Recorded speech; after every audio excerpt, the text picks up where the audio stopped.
But there's one quote here I wanted to use from Mises dealing with foreign policy. He said, if men and commodities are prevented from crossing the borderlines, why should not armies try to pave their way for them? The root of the evil is not the construction of new or dreadful weapons, it is the spirit of conquest. And I think that is true. There's a lot of worry and concern about who has which weapon, and they are very dangerous. And because of my personal philosophy, both politically as well as economic, I'm on the side of saying that we, the United States, we have enough weapons. We had enough before. We had 100 times more than we needed to confront the Soviets. So we don't need more sophisticated nuclear weapons, even with the intimidation that we on occasion use around the world to get others to do our wishes. What we want to promote is free trade. But Mises, in spite of his pessimism about politicians ever getting very far, he was a person who did have some hope for the future. If he did not, he wouldn't have been such a dedicated teacher and a believer. Now, I heard him lecture, and that was a short time before he died in the early 1970s, and that was impressive. I had the fortunate experience of having dinner with Hayek. And they came across both as real gentlemen and real dedicated, but very persistent, not yielding easily and conceding. Mises was never offered a fancy professorship in the United States because he didn't fall into the category that he was supposed to get into the universities. But he still did and still will have the greatest influence of all the run-in-the-mill professors that we had through those years. But he believed in personal responsibility on each and every one of us. And at the end of socialism, he has that famous quote about each and every one of us meeting our responsibility as he saw this world rushing toward socialism of all variety. But in Human Action, he has this quote that I think has always been appropriate for me, and maybe others in this audience who may be interested in politics and pursuing a political career.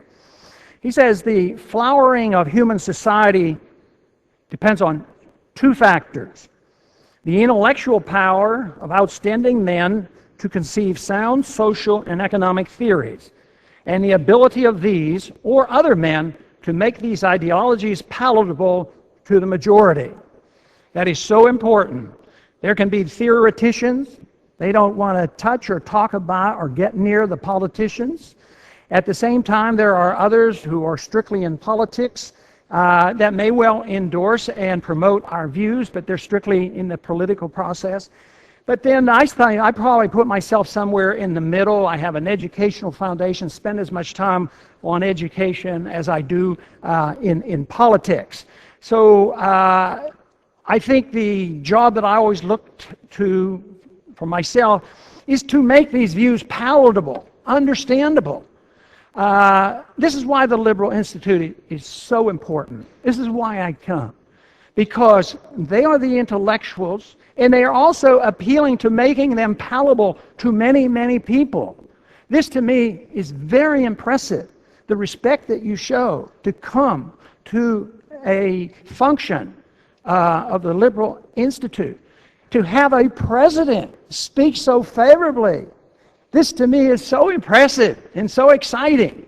I mean, just think of where you're sitting, the experience of your history, and this nucleus of people now, ready to fight for the cause of liberty, where you have been suppressed for so long. This should be so exciting. And the other thing that should be so exciting is that if you study all political movements throughout history, you don't need a lot of people.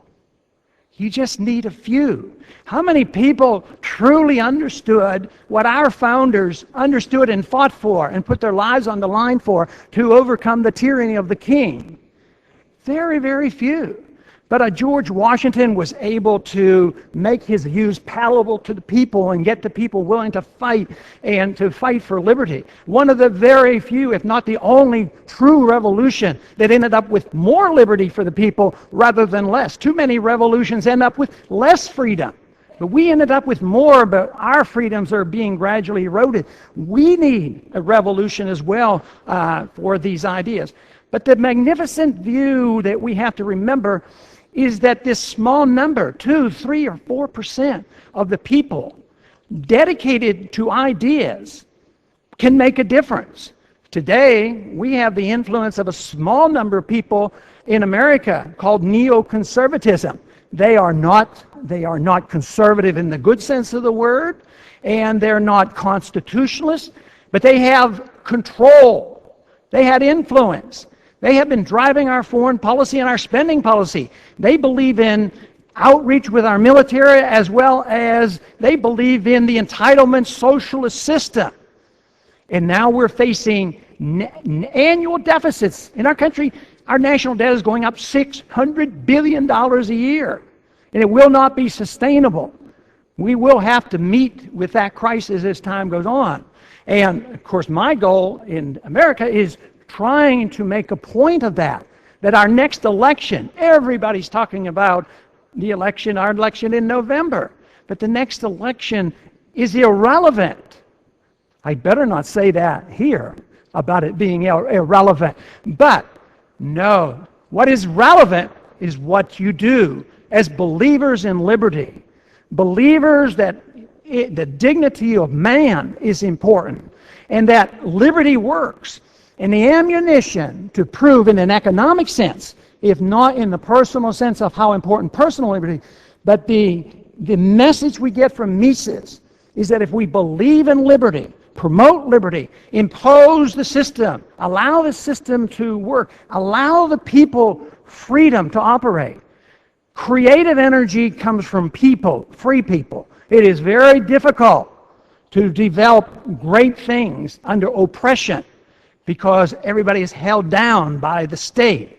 But now, under this new miracle, to me the greatest political miracle in my lifetime was the fact that Mises was right and the Soviet system collapsed without the need of the release of the nuclear bombs. And that's what we should concentrate on. We should concentrate on the value and the benefits of correct ideas, freedom, the free market, sound money. And I see here the nucleus in this most unique, most important country and city to spread that, set the example for Europe, set the example for the world. Become more prosperous than the rest because you endorse these views. Create a sound monetary system. People will emulate you. People will already have noticed you. We notice you. Your president represents freedom and democracy and marketplace and knows Mises. This is just wonderful, but it's just a start. So I commend you. I commend the Institute for their great work and effort. I thank you very much for this invitation, and I am very pleased to visit with you. Thank you.